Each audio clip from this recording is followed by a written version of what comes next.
The following is a presentation of the Championship Racing Network. Crossed Flags, a racing podcast. It's your midweek fix for racing news and information. Brought to you by the Championship Racing Network. Now let's head trackside to join your hosts, Steve West and Matt Nicholson. Welcome into Cross Flags. It is episode number 6. Who knew? We actually survived this far. Maybe we'll make it. I'm Steve West. That's Matt Nicholson. Molly is not pictured, but she'll be in just a couple of minutes because we want to talk about, well, something related to sports that appears to be something that's ubiquitous across all of sports, which is conspiracy theories about how the league or the entity, whatever it is, happens to be setting everything up for perfection, right? They want this particular result. We'll get to it here in a bit. First things first, they're working on the Indy 500, working towards the Indy 500, I should say. They are. And they've got 2 days of open testing. Day one is today as we set up the podcast here on Wednesday. They'll do another 6 hours of open testing tomorrow. And it is interesting to note because right now there are 34 entries for a 33-car field, which is always fun because that means bump day is going to mean good stuff because we know somebody's going to go home. And when it comes to the Indy 500, that could be anybody. Could be somebody that you've never heard of. Could be a former Indycar, not just Indy 500, but former Indycar champion. Mm-hmm. So that's what makes Bump Day fun when it comes to IndyCar. It is. But one of the people that's running is 2021 NASCAR Cup Series champion Kyle Larson. Mm-hmm. He is doing a deal with Meyer Shank Racing. Arrow McLaren Racing and Hendrick Motorsports to put him into what they call the double. Now, if you're not familiar with what the double is, it is the attempt by a driver to run the Indy 500 and the Cup Series Coca-Cola 600 on the same day. And this has been done on a few occasions, most successfully by Tony Stewart. He's the only guy so far to complete all 1,100 miles in one day. Kurt Busch was the most recent one to do it back in 2014, so a decade ago. Correct. Kyle Larson, though, he's one of those guys who we can pretty much put in along the lines of an A.J. Foyt or a Tony Stewart or a Mario Andretti, a guy who literally you could put him in any car and he'll figure it out and do well almost immediately. In very, very, very quick fashion. Yeah, I mean, he's passed his rookie orientation in pretty fast order, and then this morning they got into practice session number 1. Yeah. Where all 34 cars got out on the track. And what does Kyle Larson do? He's second fastest. And he was only, 4/10 off the leader? Yeah. Joseph Newgarden, with timing and scoring after session 1 this morning, you had your top 5. You had Scott McLaughlin 5th at 225.37. Alex Palou was 4th at 226.20. You had Scott Dixon in 3rd at 226.34. You had Kyle Larson in 2nd at 226.38.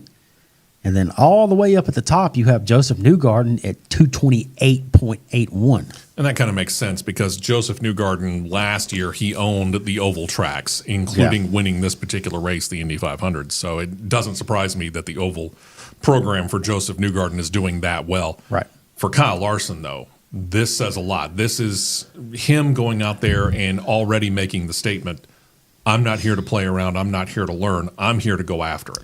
Yeah, the one thing I'm interested in seeing is if he had that lap in a tow, which would be drafting off of another car per IndyCar words, or if that was a straight-up solo lap.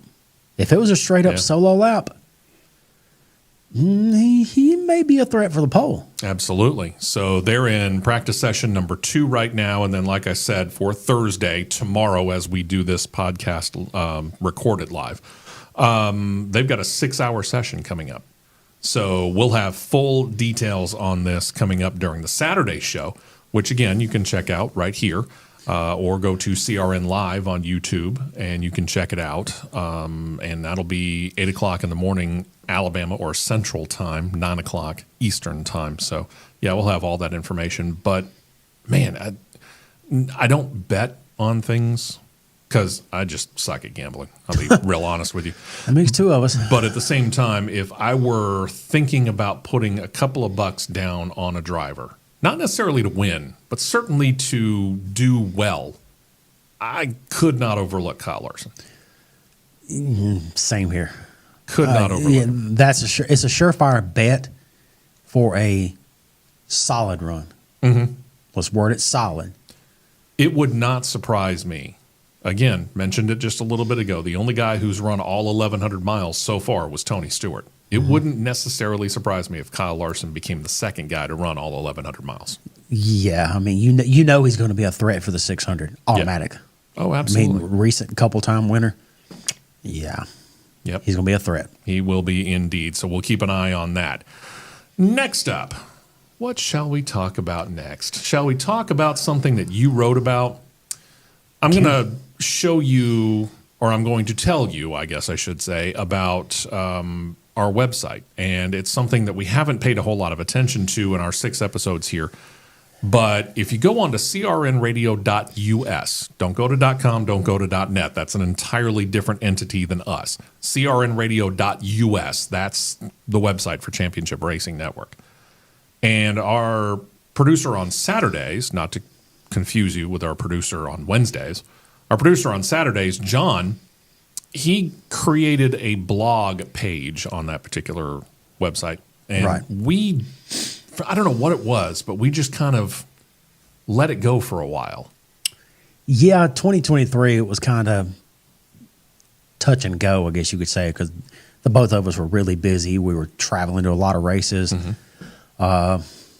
It was just really hard to just like, hey, I need to sit down and do something here. Yeah. So we're working on picking that back up for 2023, trying at all level best possible to do at least one a week. Yeah, kind of like our podcast or our show, at least one time a week. And it was Matt's turn this particular week. And you wrote about something that's actually become something of a hot button topic here if you're listening to all the racing pundits, and that's how short track racing in the Cup Series has kind of turned a little odd.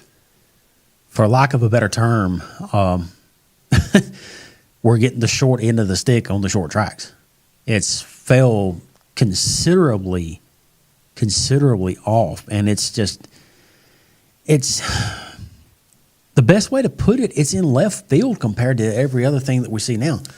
With the Gen 6 cars, you went from the intermediates were just duds.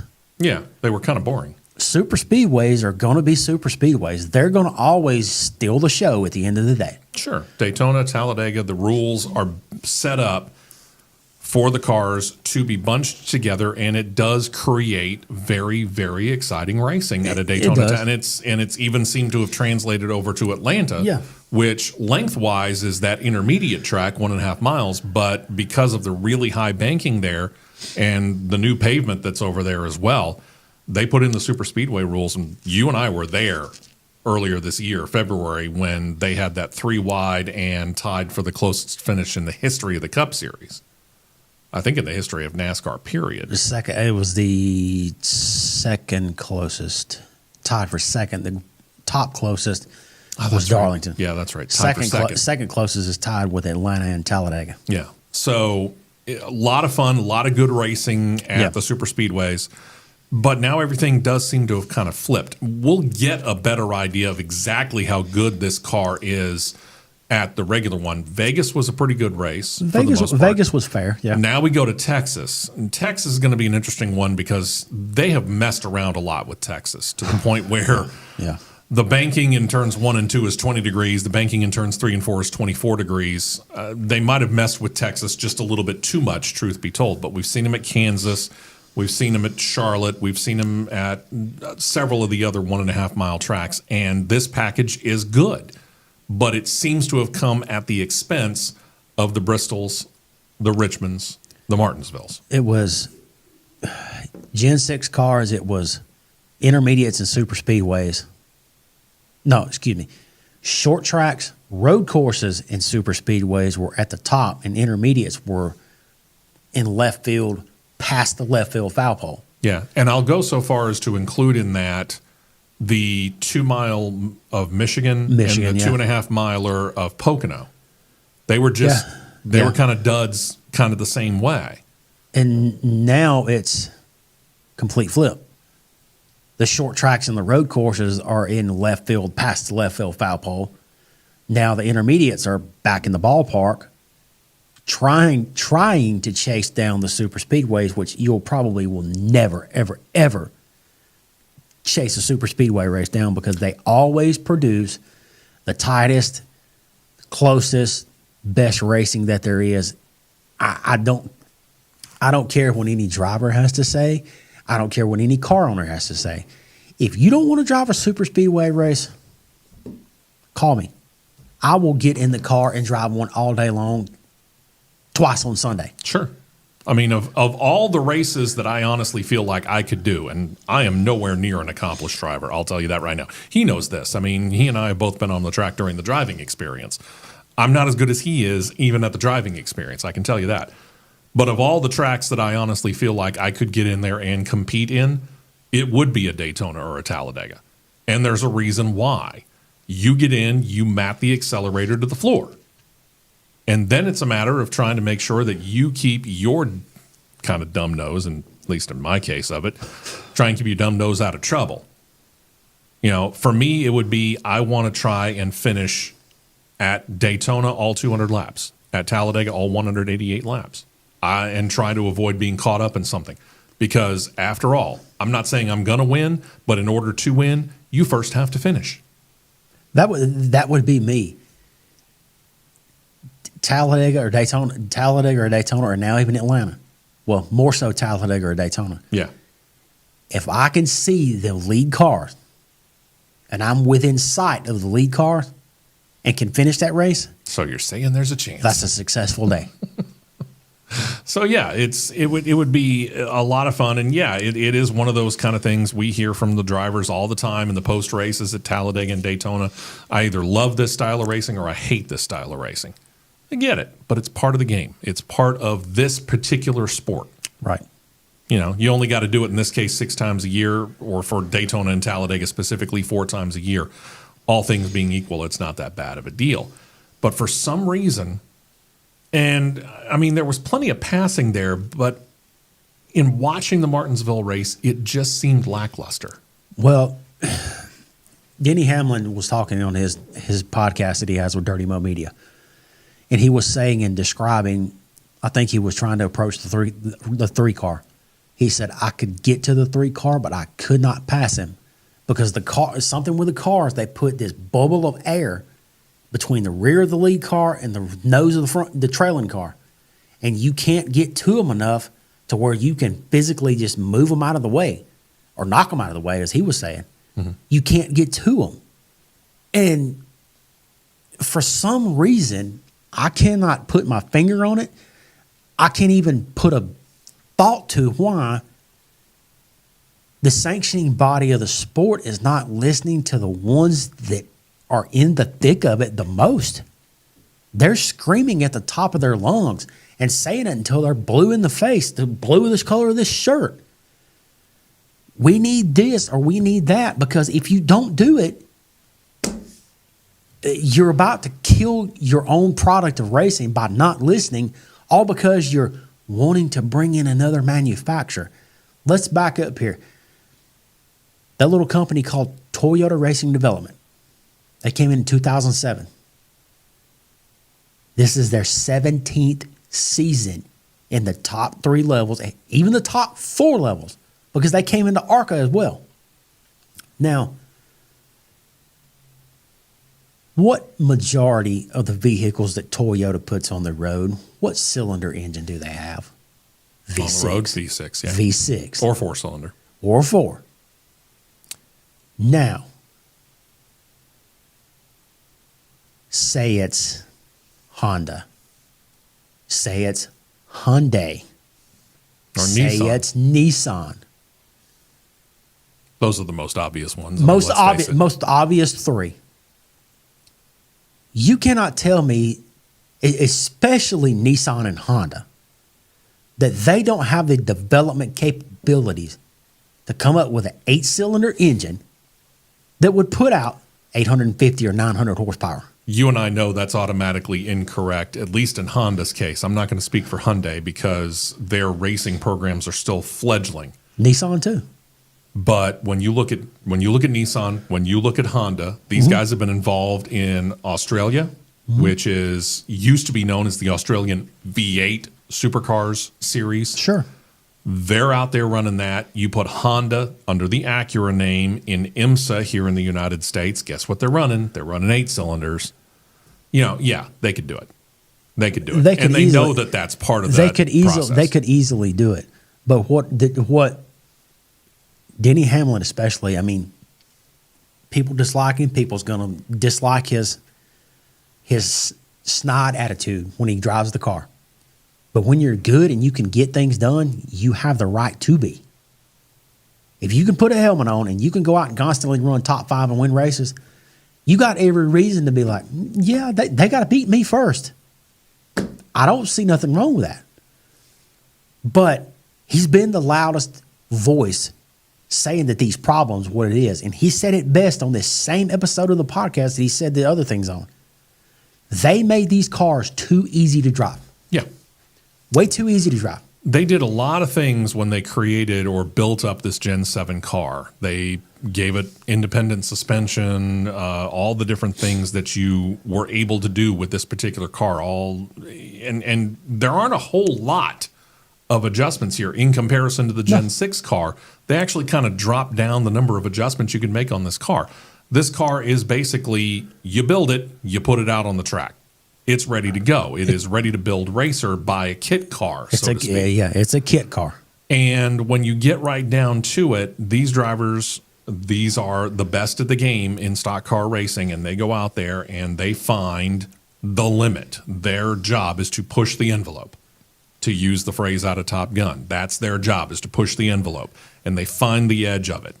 And they found it at Bristol. They found the edge of the tires, obviously, when it came to that situation, and they found the edge of the cars when it came to Bristol. And when it came to Martinsville. Here's where I put this comparison into of what they did at Bristol and how they stumbled. They accidentally stumbled across this. And to all the sim racers in the world, like myself, they run through iRacing and simulation. You know exactly what I'm about to talk about. Last year, there was one of the updates that happened to where they took what's classified as the Gen 4 ARCA cars that would typically, when you run the ARCA setup, you have the lower horsepower engine, which would simulate what's the current day Ilmore package. But there was a mistake and a glitch in the package that put 960 horsepower underneath the car. When you go through the forums and on social media with Twitter and X and however you want to call it these days, people screaming, iRacing, don't touch it. Don't touch it. Leave it alone. Leave it alone. It's great. Leave it alone. Guess what? They left it alone. And on a consistent basis, they started a weekly series of the Gen 4 Cup where you got the monster engines in the smaller cars. So the lesson really here is we're looking at a tire that Goodyear has brought. And this is a good thing for Goodyear, don't get me wrong. They've come up with a tire that is just so good that Joey Logano went 180 laps on left side tires. You should not be able to go 180 laps at a short track on one side tires. You couldn't. You shouldn't be able to. You shouldn't be able to, but Goodyear built a tire for this particular car that let him do that. Is it right? No, not really, because it does make for kind of boring racing, but it does make for interesting strategy. People don't want to watch strategy, though. No. They want to watch people going out there, and they want to watch people passing. That's what they're looking for. So you're going to need some tire fall off. Not to the point that we saw at Bristol, obviously, but you need it to be a situation where you can use up your tires, and if you use them up too early, younger drivers will tend to do this, you're going to start falling back. Yeah, you'll look good right at the beginning when you got those 4 fresh, what DW used to call Superman on. You're going to look great. You're going to be a rocket ship. But as those tires start to fall off, you'll start drifting back, and it's the veterans who know how to take care of their tires, or those drivers who know how to take care of their tires better. They're suddenly going to do better. Right. So what's the answer? Well, I've heard all different kinds of things. And most people are putting it on Goodyear. I'm not going to put it on Goodyear. I'm going to put it on NASCAR in this case. And the reason why is you have created within the rules a tire that's got a huge contact patch. Way too big. So you either have to change those rules and make the tires smaller, or you're going to have to go, hey, these drivers are screaming for more horsepower. Okay, don't do it for a race. Have a Chevrolet team, have 2 Chevy teams, have 2 Ford teams, and have 2 Toyota teams go out there and build, we'll say 900 horsepower engines, give or take, ballpark. And let's go to Richmond or to Bristol or to Martinsville, and let's test that package with 900 horsepower under the hood and see what it does. And I'm talking about a good session. I'm not talking about like 20 minutes or 40 laps. I'm talking about give them, like IndyCar's doing, give them multiple hours on the track. Give them a day on the track, multiple test sessions. You have to run I would say you would have to run a minimum. If you went to Bristol, minimum 150 laps straight. I have yet to figure out why the higher-ups in NASCAR, your Steve Phelps, your Steve O'Donnells, your Elton Sawyers, and everybody keep talking about how much of a pain it would be to do that. Is it going to cost money? Yeah, it costs money to build engines. We all know that. You know that probably better than I do. But at the same time, does it cost you significantly more to build the current rules package with the current horsepower versus what it would take to build an engine with 900 horsepower? Doug Yates and Denny Hamlin, that has spoken with TRD engine builders and engineers, have both publicly said that it would not cost any different to take the current 570, I think is what it is, 510 or 570 horsepower engine and evolve it into at least 800. I can guarantee you right now, with the things that Doug Yates learned from his dad, Robert, of how to put horsepower in engines and how to develop them, he could take the current setup right now and take a 510 horsepower engine and make it 825 tomorrow. Not that hard. Denny Hamlin has said publicly, he said, it's not going to be a cost difference, no different cost-wise. He said, I don't understand why people are not listening. I don't understand it. And there's something else that I seen, 2 quotes that I seen too. And I can't remember who the first one came from. But you're basically trying to take a GT IMSA car and put 900 horsepower in it and run it in an oval. That's what you got with a Gen 7 car. Yeah, in a lot of ways. You can't tell me I'm wrong. No. Secondly, it was a media, I'm wanting to say it was Toby Christie, shared on his social media, that there was a quote from Tommy Baldwin about running the Gen 6 car versus the Gen 7 car. It was 5 years ago, I'm wanting to say. Okay. 5, maybe 6 years ago. You could unload a car at Daytona for $120,000. Okay, I can see that. Now with the Gen 7 car, you can't even roll one race ready off of the lift gate for less than $400,000. That's ridiculous. Racing is not an inexpensive venture. We've talked about it, and we'll probably, as we do the education of young Molly a little bit more, deal with that a little bit more as far as the ultimate cost of racing, especially when it's related to the series that we cover on our weekend show, Championship Racing Network, or CRN, because there is a pretty vast difference. I mean, Formula One is by far the most expensive. NASCAR's getting up there. IndyCar, NHRA, Formula E, those are all a little bit less. But again, we can get into those details in a little bit. But yeah, NASCAR needs to go through this situation, and they need to understand. You have out there the people that know this on a weekly basis. These are the guys who are behind the wheel every single week, doing it on a weekly basis. They're saying this is going to be the best way for us to try and solve this problem. Listen to them. Get them out on the track, and let's find out whether that's actually the solution to the problem. Because if you can do a test that mocks a race effectively of a 3 to 4 hour long test, you're going to find out real quick whether or not horsepower is your issue. Hamlin said too as well. He said, I nominate Dale Earnhardt Jr. to do the test. He's not tied to any Cup team. He's got an Xfinity team. He has no ties to a Cup team. He'll give you a straight up answer like, hey, it needs this, or hey, it needs that. Sure. But again, why don't you go ahead and have 2 Ford teams, 2 Toyota teams, 2 Chevrolet teams, each go out there, build those engines to that horsepower spec of give or take 900 horsepower, and get them out on 1 or 2 of these short tracks over the course of 2, 3, 4 weeks. And let's actually do sessions. You got to do it at more than 1, though, because just because you do it at Martinsville doesn't mean Bristol suddenly solved 2. Go ahead and send them to Martinsville. Go ahead and send them to Richmond. Go ahead and send them to Bristol. And let's find out. And then that way you can actually spread out the drivers as well and have multiple drivers. You can have 2 drivers go to Martinsville from Chevrolet, and then 2 separate drivers from Chevrolet go to Richmond, 2 more separate drivers go to Bristol. And that way you get a bunch of different drivers that are telling you, yeah, we feel like this is the solution, or no, as it turns out, that's not it. Or you take 9, go 1 from each manufacturer, send them to all 3 tracks. Or take everybody together, send them to Richmond. Here's why. Because guess what you got looming up this summer? Iowa. Mm-hmm. You cannot afford to choke away the race at Iowa. Yeah. And Iowa and Richmond are very, very similar. Rusty Wallace had a whole lot to do with the building of Iowa, and he patterned Iowa Speedway on Richmond. It's very important. Yep. Very important. Very. All right. For this next little bit here, we're going to bring in our podcast producer, Molly, because, and I've heard this before. We've all heard this before. We love a good conspiracy theory here in this country. I mean, just look at the JFK assassination, well before Molly's time.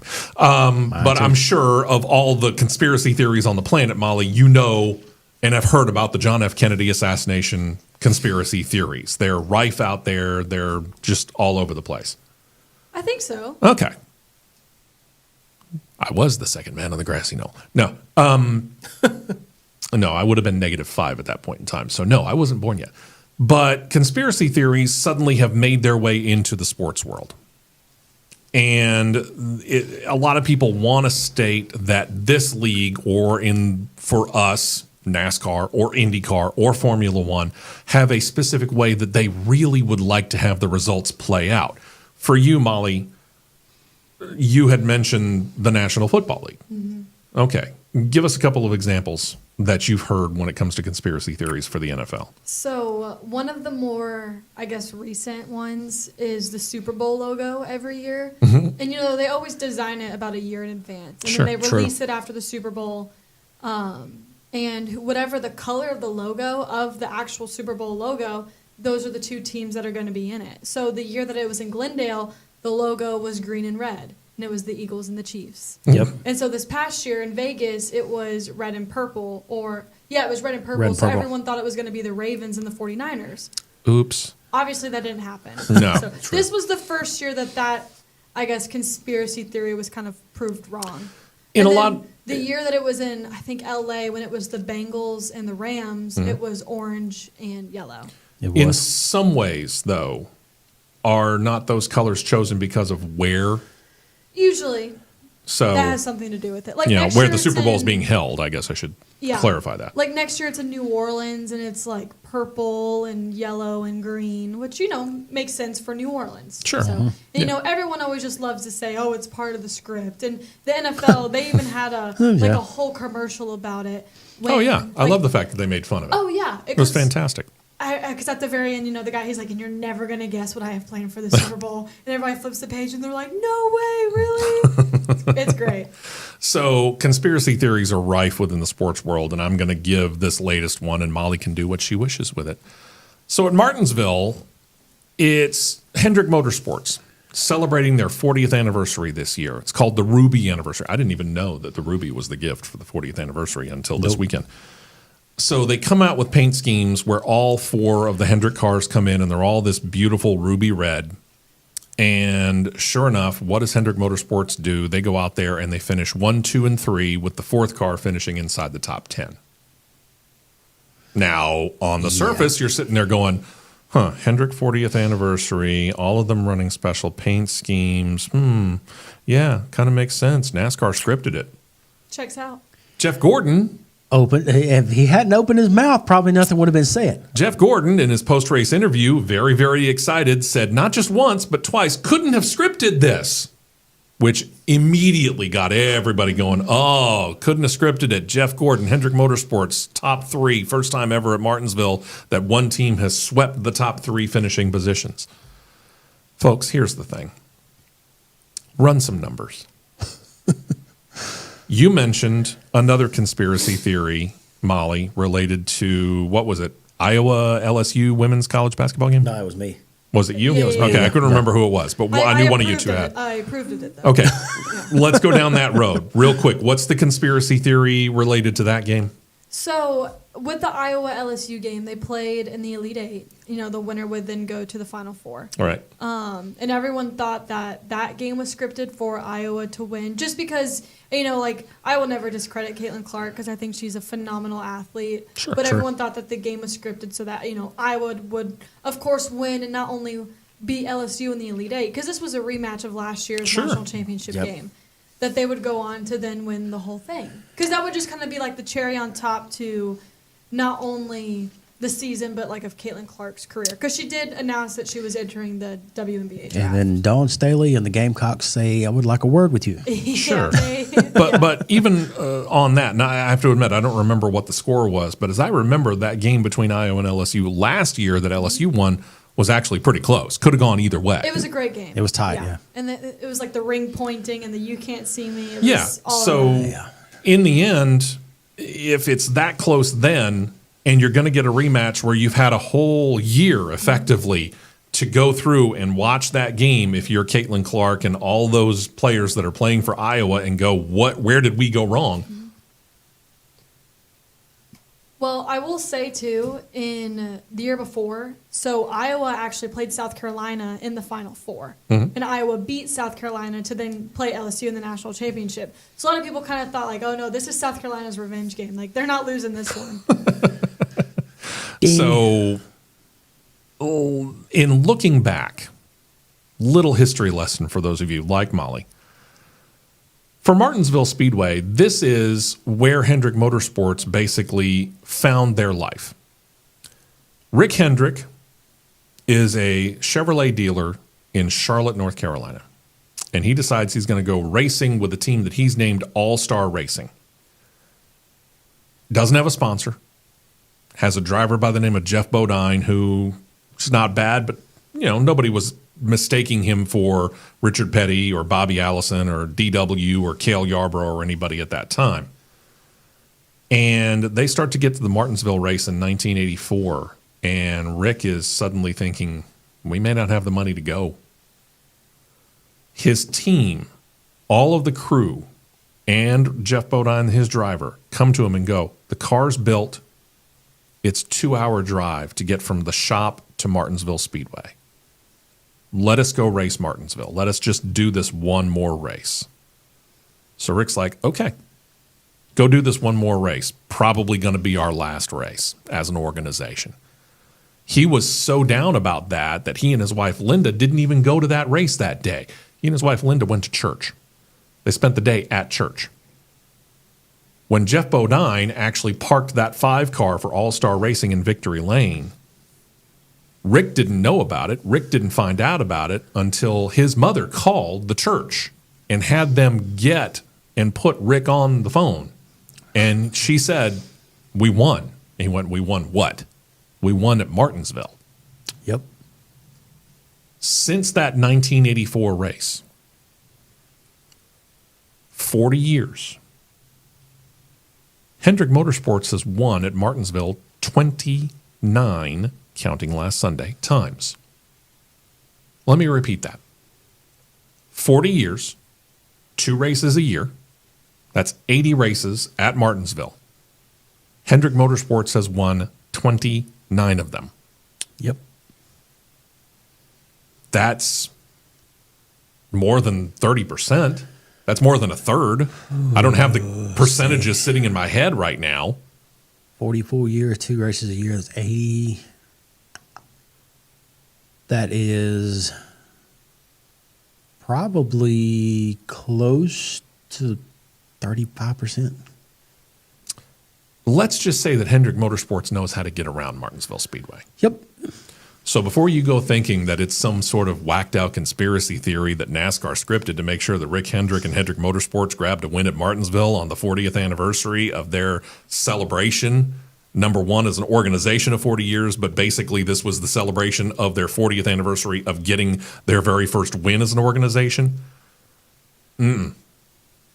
29 wins in about 80 races, number one.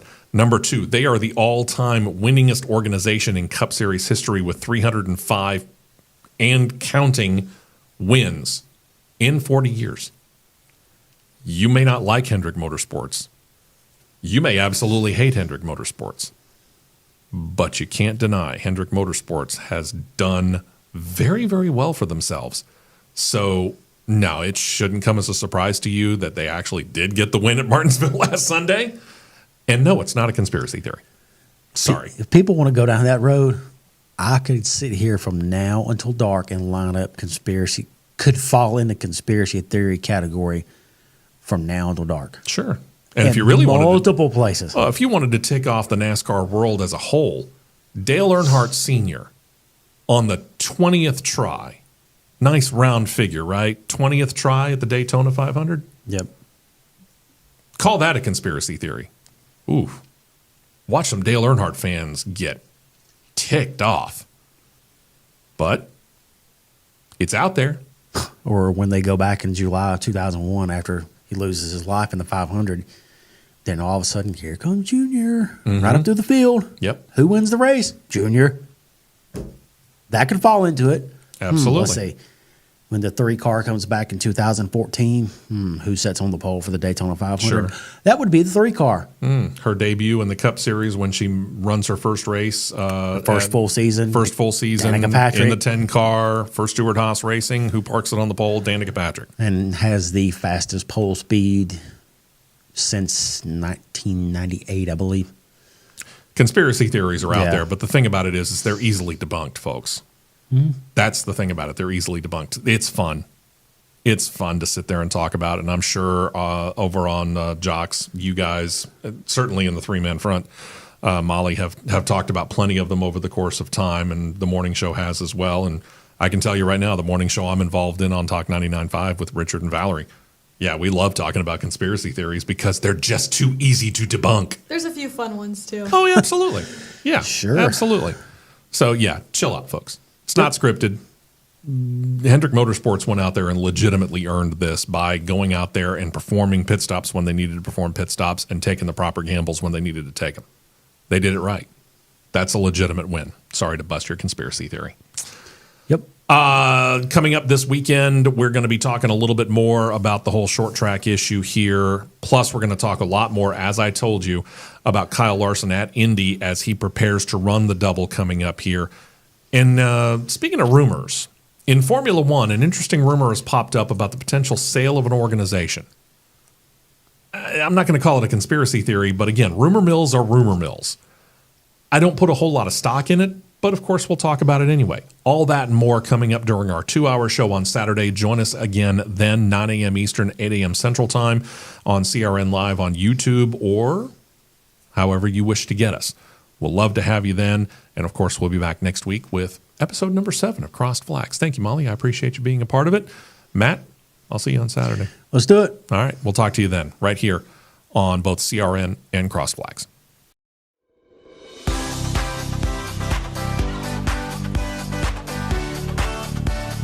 You've been listening to Crossed Flags, a racing podcast. For more content like this, subscribe to CRN Live on YouTube, and you'll be set to catch the 2-hour live show every Saturday morning at 9 Eastern, 8 Central.